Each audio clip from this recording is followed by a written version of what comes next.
Assalamualaikum warahmatullahi wabarakatuh. Bismillah, walhamdulillah, wassalatu wassalamu ala rasulillah wa ala alihi wa mawala, la hawla wa la quwata illa billah.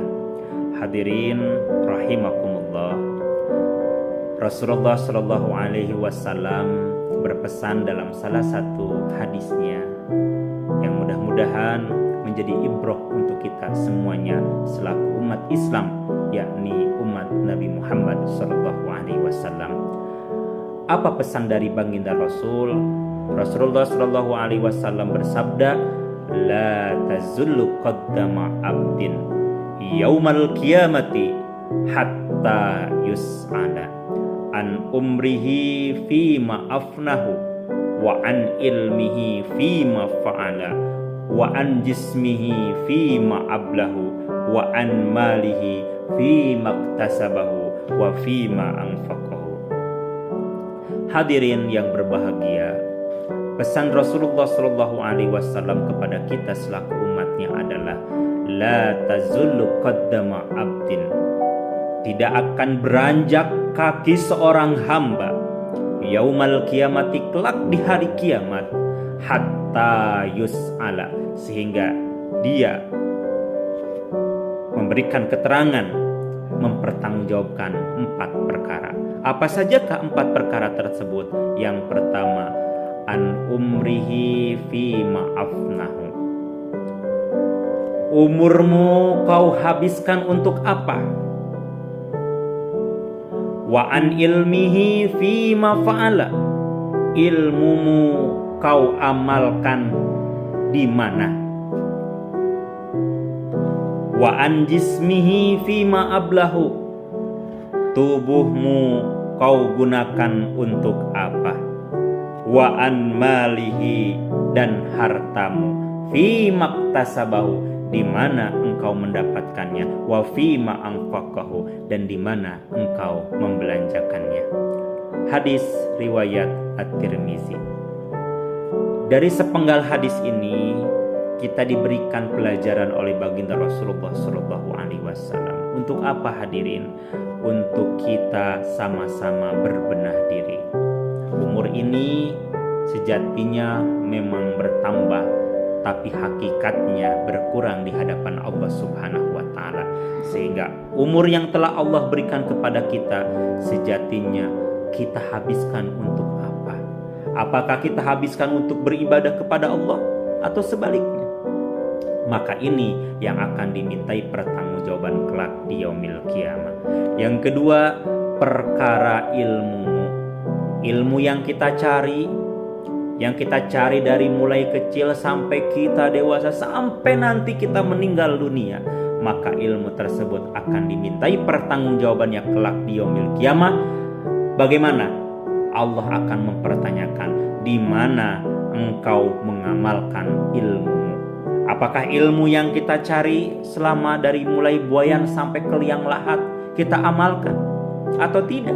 Ini akan menjadi pertanyaan besar bagi kita. Untuk apa kita mencari ilmu, tapi ilmu tersebut tidak kita amalkan kembali? Karena sejatinya ilmu yang kita miliki bukan untuk diri kita sendiri, tapi untuk kemaslahatan umat yang lain. Dalam hal ini yakni umat Islam. Yang ketiga adalah perkara wa an jismihi fima ablahu, tubuhmu kau gunakan untuk apa? Dari mulai kepala, mata, telinga, hidung, mulut kita, tangan kita, sampai kedua kaki kita, ini akan dimintai pertanggungjawaban. Sebagaimana dalam Quran surah Yasin, Allah Subhanahu wa ta'ala berfirman, al-yauma nakhtimu ala afwahim wa tukallimuna aydihim wa tashhadu arjuluhum bima kanu yaksibun. Pada hari ini akan kukunci mulut-mulut kalian. Wa tukallimuna aydihim, maka akan berkata kedua tangan kita. Wa tashhadu, dan akan disaksikan arjuluhum bima kanu yaksibun, oleh kedua kaki kita atas apa yang telah kita kerjakan selama itu. Maka pada saat itu tidak ada lagi dusta di antara kita, kata Allah Subhanahu wa taala. Kalau hari ini di dunia kita bisa memanipulasi data, kita bisa mengutarakan kebohongan, kita bisa menghasut orang, kita bisa melakukan hal-hal dengan apa yang kita upayakan. Tapi kelak di yaumil qiyamah, maka semua itu akan sia-sia.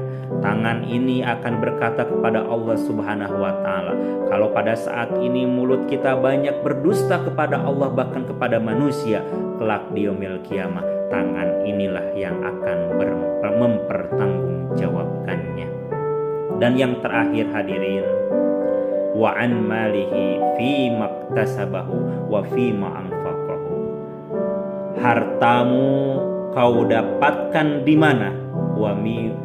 Hartamu kau dapatkan di mana? Wa fi ma anfaqahu, dan kau belanjakan untuk apa? Hari ini terkadang kita mengedepankan keinginan daripada kebutuhan yang kita miliki. Sejatinya apabila kita memiliki harta cukup untuk kebutuhan kita, maka yang terjadi harta itu akan maslahat. Tapi apabila harta yang kita miliki lebih kecil dibandingkan dengan keinginan kita yang sangat besar, maka yang terjadi kita bisa lihat hadirin, betapa banyak orang-orang yang pintar pada saat ini, tapi dia pintar untuk mengibuli orang lain. Berapa banyak orang yang memiliki titel yang banyak, tapi ketitelannya itu hanya untuk mencurangi orang lain. Berapa banyak orang yang memiliki harta yang banyak, ternyata bukan untuk memenuhi kebutuhan, tapi untuk memuaskan hawa nafsu keinginannya. Sehingga apa yang terjadi? Dia tidak pernah merasa cukup atas apa yang Allah berikan kepadanya. Ingat hadirin yang berbahagia, harta ditanyakannya 2, sedangkan yang lain 1. Harta yang pertama di mana kita mendapatkannya, dan yang kedua di mana kita membelanjakannya. Mudah-mudahan hadirin yang berbahagia, dari sepenggal hadis riwayat At-Tirmizi ini bisa menggugah hati kita semuanya, bahwasannya sejatinya kita hidup di muka bumi ini hanya untuk beribadah kepada Allah Subhanahu wa taala.